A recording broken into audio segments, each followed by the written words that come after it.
Assalamualaikum warahmatullahi wabarakatuh.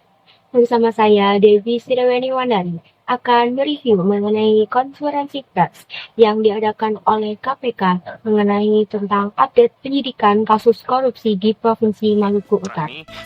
Hari ini Komisi Pemberantasan Korupsi akan mengumumkan rilis penangkapan dan penahanan perkara pengembangan penyidikan tangkap tangan suap Gubernur Maluku Utara AGK dengan tersangka MS alias Ucu. Konferensi pers ini terkait dengan penangkapan dan pemahaman pengembangan penyidikan tangkap tangan suap Gubernur Maluku Utara terjadi di Provinsi Maluku Utara, di mana terdapat beberapa pihak-pihak terkait, yaitu inisial AGK dan tersangka inisial MS atau Ucu. AGK di sini adalah Gubernur Maluku Utara. Selain itu, dalam konferensi pers sendiri diwakilkan oleh beberapa pihak dari KPK, yaitu jubir dan salah satu direktur di KPK yaitu Bapak Asep, serta dihadiri oleh rekan-rekan jurnalis. Konferensi pers ini digelar pada tanggal 17 Juli 2024. Pada penangkapan MS terjadi pada hari Selasa 16 Juli 2024 pukul 19.30. Kasus korupsi ini terjadi karena adanya tindakan korupsi kepada AGK yaitu Gubernur Maluku Utara periode 2019-2024 terkait dengan pengadaan barang dan jasa dan pengurusan perizinan di lingkungan pemerintah Provinsi Maluku Utara. AGK diduga dilakukan oleh tersangka MS sebesar 7 miliar rupiah yang nominalnya masih diupdate melalui tunai maupun ajudan-ajudannya maupun transfer kepada keluarga, lembaga, dan pihak yang terafiliasi dan perusahaan terkait dengan keluarga AGK. Berkaitan dengan adanya perizinan proyek barang dan jasa, pengurusan izin operasi produksi PT Prisma Utama Maluku Utara, dan penetapan wilayah usaha pertambangan SDM yang tidak sesuai dengan peraturan Menteri SDM.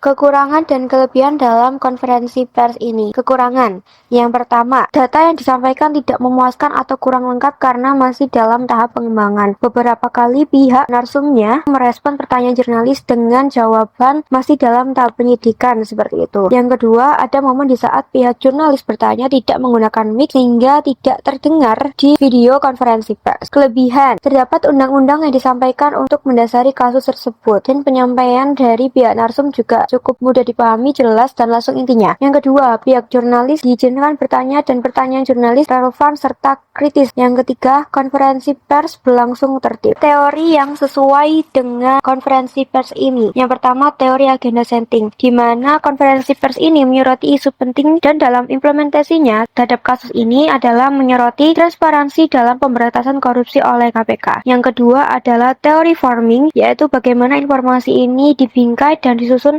kemudian disampaikan kepada pihak jurnalis dan audiens serta masyarakat umum, menonjolkan keberhasilan penangkapan korupsi ini, tantangan-tantangan yang akan dihadapi atau dampak dari kasus ini sendiri. Konferensi pers ini termasuk merupakan salah satu bentuk respon terhadap isu, yaitu isu korupsi. Kesimpulan dari review konferensi pers, menurut pandangan saya sudah cukup baik. Ini didukung oleh beberapa aspek, yaitu yang pertama keadilan media, terdapat para media jurnalis. Yang kedua, penyampaian informasi publik yang disampaikan informasinya sudah jelas dan mencakup 5W1H. Yang ketiga, narasumber yang resmi dari pihak KPK-nya sendiri. Yang keempat, topiknya jelas, yaitu tentang pengembangan penyidikan kasus korupsi. Kelima, interaksi dengan media. Terdapat sesi tanya jawab selanjutnya, yaitu waktu dan tempat yang terjadwal, yaitu pada tanggal 17 Juli 2024. Selanjutnya, yaitu dokumentasi dan penyebaran informasi. Video pers ini upload di YouTube resmi KPK. Terakhir, adanya tujuan publikasi adalah menyampaikan aspirasi atau bentuk dari kinerja KPK jika